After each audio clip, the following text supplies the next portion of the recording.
بسم اللہ الرحمن الرحیم۔ السلام علیکم ورحمۃ اللہ وبرکاتہ۔ محترم ناظرین کرام، آج کی کلاس میں انشاءاللہ تعالی میں آپ کے سامنے ان حروف کے بارے میں بتاؤں گا جو قرآن مجید میں انتہائی اہمیت کے حامل ہیں۔ آج کا ہمارا سبق ہے سبق نمبر 6، حروف مقطعات۔ قرآن مجید میں حروف مقطعات بہت ہی بڑی اہمیت کے حامل ہیں۔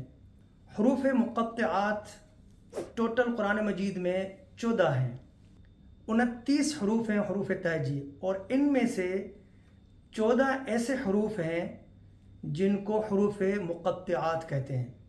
سب سے پہلے ان کی وجہ کہ حروف مقطعات انہیں کیوں کہتے ہیں، اور دوسری بات کہ ان حروف کو کیسے پڑھا جاتا ہے، اور تیسری بات کہ ان حروف کی اہمیت کیا ہے۔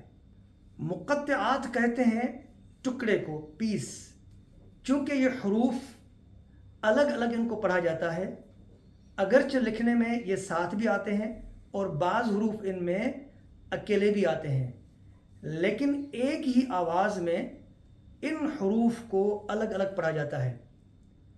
اور ان حروف کی جو اہمیت ہے وہ یہ ہے کہ قرآن مجید کی بعض ایسی صورتیں ہیں کہ جن کی ابتدا میں یہ حروف آئے ہیں، اور ایک بڑی ان کی خصوصیات یہ بھی ہے کہ ان حروف کے فوراً بعد جب یہ حروف قرآن مجید میں جیسے اسٹارٹ ہوتے ہیں، یعنی یہ عام طور پر صورتوں کے آغاز میں آئے، ابتدا میں آئے ہیں، اور جیسے یہ حروف مقطعات آتے ہیں ان کے بعد فوراً قرآن مجید کا ذکر آتا ہے۔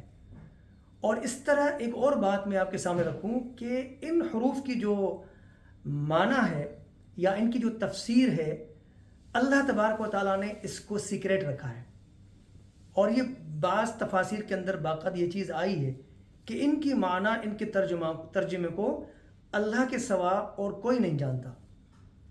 تو لہٰذا ان کی اہمیت اور ان کی افادیت سے کوئی شک نہیں ہے، لیکن یہاں پر جو آج کا ہمارا سبق ہے اس میں ہمیں یہ جاننا ہے کہ ان حروف کو پڑھا کیسے جاتا ہے۔ اس لیے میں بتا رہا ہوں کہ بعض دفعہ ان کے پڑھنے میں، ان کے ادائیگی میں بے شمار غلطیاں لوگ کرتے ہیں، پڑھنا نہیں آتا اور غلط طریقے سے پڑھتے ہیں۔ اور ان حروف کی ایک اور خصوصیت یہ ہے کہ ان حروف کے اوپر آپ نے ایک سائن دیکھا ہوگا، ایک نشانی دیکھی ہوگی جو ڈارک قسم کی نشانی ہوتی ہے، جس کا نام ہوتا ہے مد۔ تو جن کے اوپر یہ مدات آتے ہیں ان کو ہم کھینچ کر پڑھتے ہیں، تو بہت اہمیت کے حامل ہے، لہٰذا ان کو یاد بھی کرنا چاہیے۔ تو ان کی تعداد 14 ہے اور ان کو یاد کریں۔ تو آئیے میں آپ کو پڑھ کر سناتا ہوں، آپ میرے ساتھ رہیں۔ قاعدہ ہے تو قاعدہ گھر میں سامنے کھولیں، یہ اسکرین پہ حروف آپ دیکھ رہے ہیں، اسکرین پہ آپ ملاحظہ کریں اور میرے ساتھ آپ ان کی ادائیگی اور ان کی مخارج کے ساتھ پڑھنا شروع کر دیں۔ اعوذ باللہ من الشیطان الرجیم، بسم اللہ الرحمن الرحیم، الف لام میم۔ یہاں ایک چیز کا خیال رکھیے، آپ 3 حروف ہیں یہاں، الف، لام اور میم۔ لام اور میم کو میں نے ملا کر پڑھا ہے۔ اس کی وجہ کیا ہے؟ وجہ پتہ ہونی چاہیے۔ میم کے اوپر ہے شد، شد سے پہلے لام ہے، لام کے اوپر ہے مد۔ تو جب مد کے بعد والا حرف شد والا ہو تو شد کو مد والے حرف کے ساتھ ملا کے پڑھا جاتا ہے۔ تو اس لیے ان دونوں کو، لام اور میم کو ملا کے پڑھیں گے، اور میم میں ہوگا غنہ کیونکہ میم کے اوپر ہے شد۔ دوبارہ آپ پڑھیے، دیکھیے، الف لام میم، الف لام میم صاد، الف لام را۔ اب آپ یہاں دیکھیے، میں نے لام کو کھینچا، ٹھیک ہے، اور را کو نہیں کھینچا. کیا وجہ ہے؟ کہ لام کے اوپر یہ مد ہے. میں نے جیسے بتا دیا آپ کو کہ یہ سائن جو نشانیاں آئیں گی ڈارک قسم کی، ان کا نام ہے مد. جس حرف کے اوپر یہ مد ہوگی صرف اس حرف کو کھینچنا ہے. ہم نے الف کو نہیں کھینچا اور لام کو کھینچا اور را کو نہیں کھینچا. اس حرف کو میں ریپیٹ کرتا ہوں: الف لام را.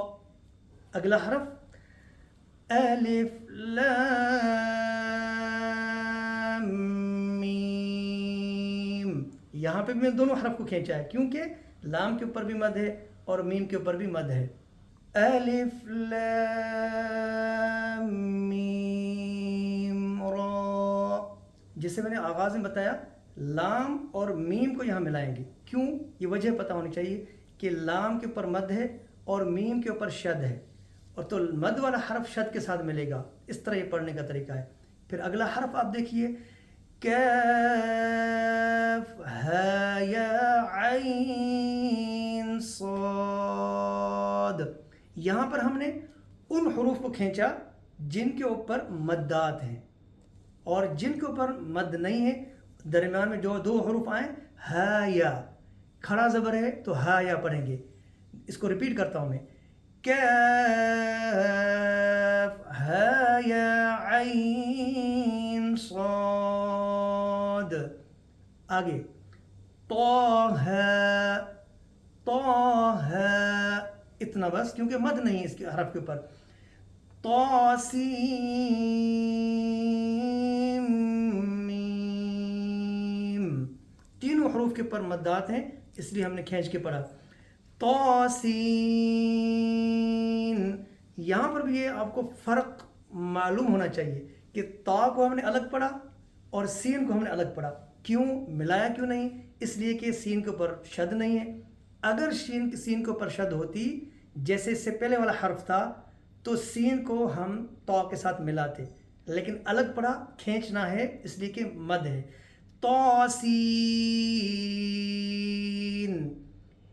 یاسین صاد حامیم حامیم عین سین قاف قاف نون. یہ تھے حروف مقطعات جو قرآن مجید میں بہت اہمیت کے حامل ہیں. پھر میں کہہ رہا ہوں کہ ان کو یاد بھی کریں، ان کی ادائیگی درست کریں، تلفظ کے ساتھ، مخارج کے ساتھ اور صفات کے ساتھ ان حروف کو یاد کر لیں. آج کے کلاس میں اتنا ہی. میں آپ سے اجازت چاہتا ہوں اور اس امید کے ساتھ کہ آپ اس ویڈیو کو خود بھی دیکھیں گے، اس طرح آپ پڑھیں گے اور اپنے بچے اور اپنے دوست اور فیملی کے ساتھ بھی شیئر کریں گے.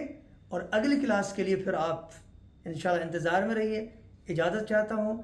اللہ حافظ. السلام علیکم ورحمۃ اللہ وبرکاتہ.